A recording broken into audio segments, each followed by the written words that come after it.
वकील अलबेला की शानदार प्रस्तुति। अंगिका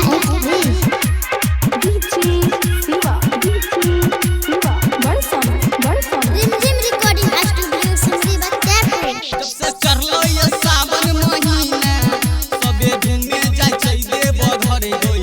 जब से चढ़लो ये सावन महीना सबे घूमे जाय छै देव घर गई।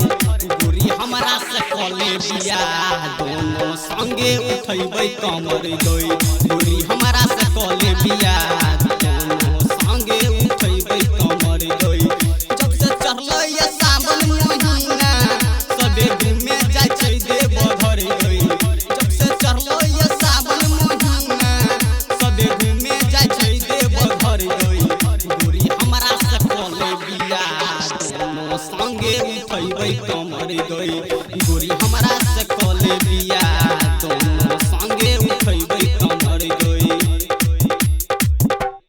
डीजे सनी अंगिका रिमझिम रिकॉर्डिंग स्टूडियो सिमरी बख्तियारपुर। कान्हा पक्का मर उठाई के है गोरिया संगे संगे है जोई वही गई। पता न चलतै थाकल बे थाकल बाबा के नारा लगई वही गई। बाबा के नारा लगई वही गई। कान्हा पक्का मर उठाई के है गोरिया संगे संगे है जोई वही गई। पता न चलतै थाकल बे थाकल बाबा के नारा लगई वही गई। कलिए भोला बाबा के हम याद गोरी ओइला तू हमरा नजर गई। कलिए भोला बाबा के हम याद गोरी ओइला तू हमरा नजर गई। गोरी हमरा से कले बिया दोनों संगे उठैबै कमर गई।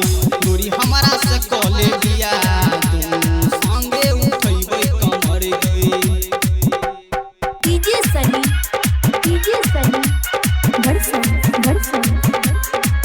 Angika Rimjhim recording studio Simri Bakhtiyarpur. सुल्तानगंज में है जलवा भरबै चढ़बै सुइया पहाड़ गई।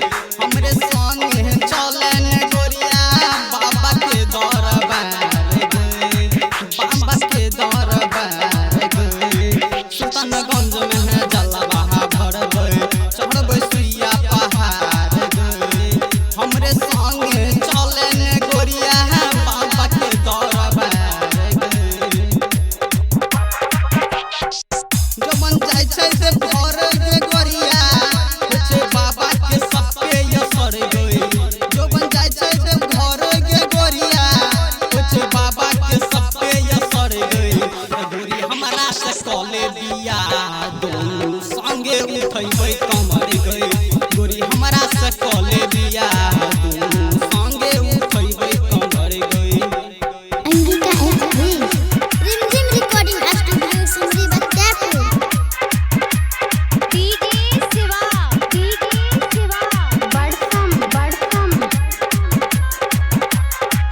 राइटर चंदन गाना लिखल कोई संग में बिहारी डेंजर गए।